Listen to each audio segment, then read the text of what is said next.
What's up, YouTube? Today I'm coming at you with a deck profile on the deck I've been playing for a few days. If you follow my channel way back, you know I've done a lot of stuff with heroes, and you know I got my Nationals invite with Bubblebeat. So I decided to revisit Bubblebeat for the rest of this format, and probably next format. So I'm going to go ahead and go straight into the deck profile, because there's nothing really to say. It's a main decking 1 Stratos, triple Alias, 3 Bubbleman, and I do play the 1 Photon Thrasher. Photon Thrasher just opens up a lot of plays with this deck, and a lot of good turn 1 Exceed plays. And when you're in the grind game against dragons, if you have this and another hero, you can actually make Abyss Dweller. And when you're in the grind game versus dragons, they are pretty much forced to use effects in their graveyard. So if you're in the grind game with them, you win if you make Dweller, and they don't have an out. For the spells, I do play a Hero Lives. This card is actually what makes Bubblebeat good this format, so to speak, because this is your main turn 1 Shockmaster. There are other ways to turn 1 Shockmaster, but this is the main way. 3 Miracle Fusions, because it's obvious. One thing I considered doing was cutting these for Imperial Iron Walls, or cutting like 1 or 2 of these to be able to main deck 2 Iron Walls. And I'd probably cut 1 at most. But this is a card that you have to play right now. With the transitioning of the format into Fire Fist, this is the best card to be able to use over Iron Wall.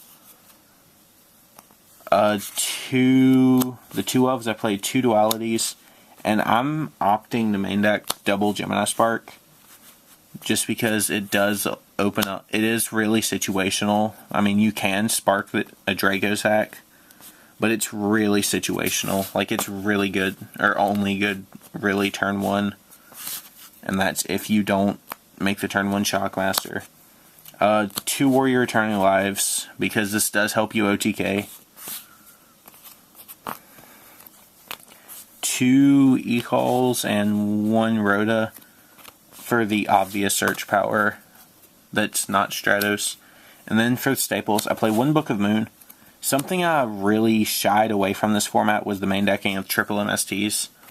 But now that we're in the transition into Fire Fist, with them getting Rooster, and with cards like Breakthrough Skill still being really problematic with this deck, because if they Breakthrough Skill your Stratos, your play is pretty much dead, unless you happen to have an E-Call or Rhoda in hand, or can Exceed with it and play Reborn, or play Call of the Haunted by some chance. But this card will hit the Spellbook of Fate, which is another reason why I considered cutting Miracle Fusion, is because with this format, you really don't want to summon your Shining on a Spellbook of Fate.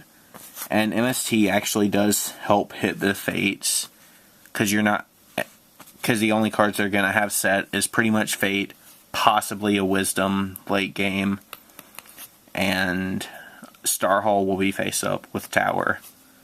So, and you're mostly going to hit Fate, or possible set Breakthrough Skills, which, like I said, is still really problematic with this deck. So hitting Breakthrough Skill is still a plus. Then I play 1 Dark Hole, 1 Heavy Storm, and 1 Monster Reborn. For the traps, I play 1 Solemn Judgment and 1 Solemn Warning. Pretty staple, mandatory. I'm opting to main deck 2 Call of the Haunteds. This is a win more OTK potential card, just because you can bring back Stratos with it and start your plays from there. I actually went back and rewatched my regionals video, and I did say that I regretted main decking the 1 Compulse that day. And I actually should have played Call of the Haunted over the Compulse. Then I play staples, double bottomless, 3 compulsories, and double torrentials. For the extra deck, it's missing an Elemental Hero Gaia and Night Papal Operative. I played 2 Shinings. That should be 1-0, 1 Night Pappy, or 1-0, 1 Gaia, 1 Escuriado, 1 Nova Master, because the extra's 14 right now. 1 Tornado, 1 Shockmaster, 1 Excalibur, the 1 Blade Armor, the 1 Cowboy, 1 Dweller, 1 Maestroke, 1 Pappy, and the 15th card would be a Night Papal Operative, because Night Papal Operative is actually really good and can actually help set up for OTKs. And as for the side, it's really weird right now. It's double Kaiku, 2 Fossil Dynas, double Maxi. I did opt to main deck this, to side deck the Super Polys. I don't really like main decking this because going minus this format is really bad, and Super Poly just turns out to be a -1 overall. And when you're not main decking stuff like Breakthrough Skill to be able to have fodder, discard fodder for Super Poly in your hand, it's overall really bad in the main board. 3 Imperial Iron Walls for the obvious dragon matchup, 2 Mind Drains, and 2 Deep Prisons. As for the changes for the side deck that I will be making, I will most likely be cutting 1 Iron Wall, 2 Deep Prisons, and I need to cut 1 more card for 2, so I can put in 2 Soul Drains and 2 Skill Drains. Because Skill Drain is still really good, especially, like I said, going into the transition.